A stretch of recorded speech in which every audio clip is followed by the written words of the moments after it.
Good morning, কেমন আছো সবাই? তোমাদের সবাইকে আমার নতুন একটা ভিডিওতে ওয়েলকাম।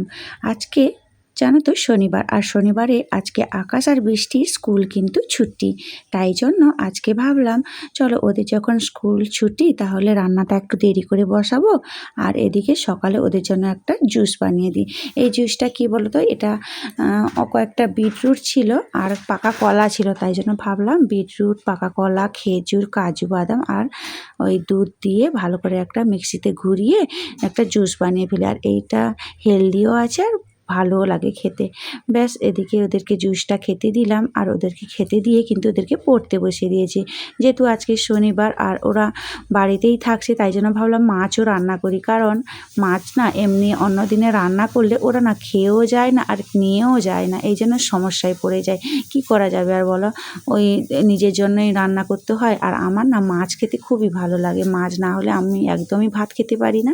তাই জন্য আমি ভাবলাম আজকে যখন ওরা বাড়িতেই আছে ওদেরকেও একটু করে মাছ খাওয়াবো, তাই জন্য চারজনের জন্য মাছ নিয়ে নিয়েছি। আর আমি যখন রান্নাটা করি না ওই সর্ষে তেলেই রান্না করি, বিশেষ করে মাছ রান্না বা মাংস রান্না। কারণ মাছ বা মাংস যখনই ননভেজ কোনো রান্না হয় সর্ষে তেলে রান্না করলে খেতে কিন্তু ভীষণ ভালো লাগে। তাই জন্য আমি প্রায় সময় চেষ্টা করি সর্ষে তেলেই রান্না করার। আর সর্ষের তেলে রান্নার একটা আলাদা একটা স্বাদ, গন্ধ থাকে। তো যাই হোক, এদিকে আমার রান্না প্রায় শেষের পথে। এই যে দেখো সজনে আর একটু সবজি দিচ্ছি, কারণ আমার না সবজি খেতে খুবই ভালো লাগে। ওরা তো সবজি খেতে পছন্দই করে না, আর আমার সবজি খেতে খুব ভালো লাগে। তো আমি ভাবছি একটু সজনে ডাঁটা, আলু, বেগুন দিয়ে মাছটাকে রান্না করি। শুধু মাছ রান্না করলেও হতো, তো আমি একটু সবজি দিয়ে দিচ্ছি। ব্যাস, এদিকে রান্না আমার প্রায় শেষ হয়ে গেছে। ওদেরকে কিন্তু পড়তে বসিয়েছি, ওদেরকে বারবার বলছি পড়া হয়েছে, কতদূর পড়া হলো।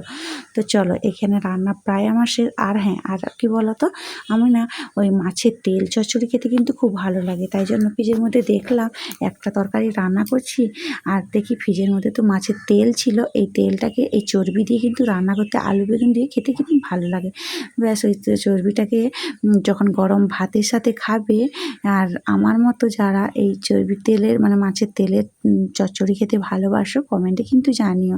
তো চলো, এখানে প্রায় আমি আলু আর বেগুনটাকে ধুয়ে নিয়েছিলাম, আর এখন ওই পেঁয়াজ কুচি দিয়েছি, একটু কাঁচা লঙ্কা, পাঁচ ফোড়ন দিয়ে তারপরে আলু আর বেগুনটাকে দিয়ে সামান্য পরিমাণে নুন, হলুদ, লঙ্কার গুঁড়ো দিয়ে ঢাকা দিয়ে দিচ্ছি। এখানে ঢাকা দেওয়া থাক। আর কিছুটা পুঁই শাকও দেখলাম, পুঁই ডাঁটাগুলোও ছিল, আর দিলাম কুমড়ো ফুলের পেছনের অংশগুলো। ব্যাস, এগুলো একসাথে একটা চচ্চড়ি হয়ে যাবে। ব্যাস, আজকের ব্লগটা এইটুকুই ছিল। তো কেমন লাগলো ব্লগটা অবশ্যই কিন্তু কমেন্টে জানিয়ে। দেখা হচ্ছে নেক্সট ভিডিও।